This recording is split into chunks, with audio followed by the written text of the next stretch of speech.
ഇപ്പോൾ ഈ കാണുന്ന വാഗണറിൻ്റെ AC-യുടെ ബ്ലോവർ, അതായത് AC നമുക്ക് വണ്ടീൻ്റെ ഉള്ളിൽ കാറ്റ് കിട്ടുന്ന ആ ഒരു ഫാന് വർക്ക് ചെയ്യുന്നുണ്ട്. പക്ഷെ തീരെ കാറ്റ് അകത്തേക്ക് വരുന്നില്ല. അതായത് അതിൻ്റെ മാക്സിമം സ്പീഡിൽ ഇട്ടെങ്കിൽ കൂടി ചെറിയൊരു കാറ്റ് മാത്രമേ നമുക്ക് അകത്തേക്ക് കിട്ടുന്നുള്ളൂ. അപ്പോൾ അതിൻ്റെ കംപ്ലൈൻറ്റ് നമ്മൾ കണ്ടുപിടിച്ചു. ജസ്റ്റ് ഒന്ന് കാണിച്ചു തരാം.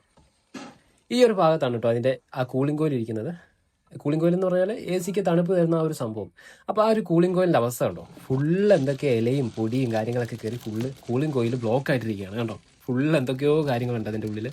ഇതിപ്പോൾ ഈ കൂളിംഗ് കോയിലിൻ്റെ ബാക്കിലായിട്ടാണ് ആ ഒരു ബ്ലോവർ, ആ ഒരു AC-യുടെ ഫാൻ വരുന്നത്. അപ്പോൾ ആ ഒരു ഫാന് ഈ കൂളിംഗ് കോയിൽ ബ്ലോക്ക് ആയതുകൊണ്ട് തന്നെ ആ ഒരു ഫാനിന് കറങ്ങുമ്പോൾ ഈ എയറിനെ അകത്തേക്ക് വലിക്കാനുള്ള ഒരു ഗ്യാപ്പ് കിട്ടുന്നില്ല.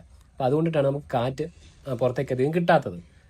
ഇതിപ്പോൾ ഈ കൂളിംഗ് കോയിൽ കംപ്ലീറ്റ് ആയിട്ട് ബ്ലോക്ക് ആയിട്ടുണ്ട്. ഇത് ഫുള്ള് അടിച്ച് പുറത്തെടുത്ത് ക്ലീൻ ചെയ്തെങ്കിൽ മാത്രമേ ഇത് റെഡി ആവുള്ളൂ. എങ്കിലേ നമുക്ക് ഇനി അകത്തേക്ക് കാറ്റ് കിട്ടുള്ളൂ.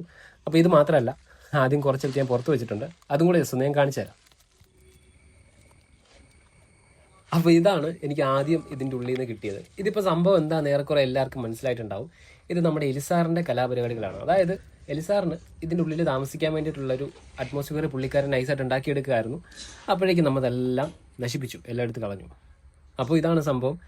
അപ്പോൾ ഇങ്ങനെ വണ്ടി ഓഫാക്കിയിട്ട് കുറേ കാലം എടുക്കാതിരിക്കുന്ന ആളുകളുണ്ടാവും. അപ്പോൾ അവരൊക്കെ ശ്രദ്ധിച്ചോളുക.